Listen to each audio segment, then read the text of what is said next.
Hello everybody, Stu and Andy here to draw a line under the 2020-21 season. It's been miserable, we've told you that throughout this season, but it's finished on a high note. A 3-1 win against Fleetwood here at Portman Road, a fully deserved 3-1 win, wide open, scoreline could have been anything, could have been 5-3. What do you make of that? Very watchable, wasn't it? It's an enjoyable way to finish, too little too late, sadly. Obviously playoff hopes gone some time ago, realistically and mathematically, but Ipswich scored 3 goals in half an hour today. We've been talking about 10-hour scoreless runs, 11-hour scoreless runs until just a week ago. 3 in half an hour. James Norwood with the first, Warren Edwards with the second, and then Troy Parrott with the best of the lot, I thought, with the third. A really nice finish from a really clever Norwood pass, and from half an hour in, the game was done for Ipswich. Really, they pressed harder than they have in many other games. I think Cook would have been impressed with that. Wes Burns did get one back for Fleetwood, and like you say, Stu, it could have been a lot more, because they were able to get through the Ipswich defence on a few occasions, weren't they? But thankfully weren't able to convert and peg them back at all. But a thoroughly watchable end to what has been largely a thoroughly miserable football season. It's hard not to come away from this game with a sense of what if. Ipswich have finished 9th, they finished 5 points adrift of the playoffs.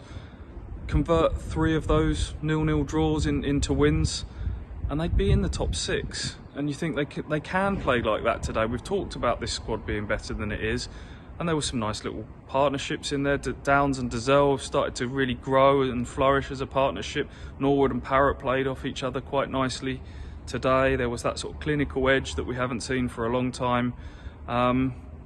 So you kind of come away from this thinking, why now? Why have you left it till the last day dead rubber to produce a performance like that? It just shows to me, it backs up how psychological the problems have been this season. But the season's done. We had 11th last season in the COVID curtailed campaign. We've had a slight improvement of 9th this year. To say that out loud feels quite depressing. And now comes the summer of change, and tomorrow Paul Cook, who didn't do the post-match press conference, Gary Roberts did it, will sit down with a hell of a lot of players and tell them their futures. It's going to be a busy day, isn't it? It certainly is. A lot of eyes today would have been on Luke Chambers and Cole Skews, 2 players that between them have played nearly 700 games for this club combined. Every chance that those 2 may have played their last. A shame it's come in an empty Portman Road today, rather than one with their families here and fans to maybe clap them off if it is to be the end for them. Full-time whistle, quite notable. Every Ipswich player went around giving Luke a big, Luke in particular, a big hug. So we'll wait and see. That'll all be announced either tomorrow or Tuesday, I think. So watch this space on that one. But there's every chance that the 2 Ipswich stalwarts have played their last, and what's for certain is the team that played in this game and finished this game will look very, very different to the one that starts next season for Ipswich Town. It's going to be a busy summer, isn't it?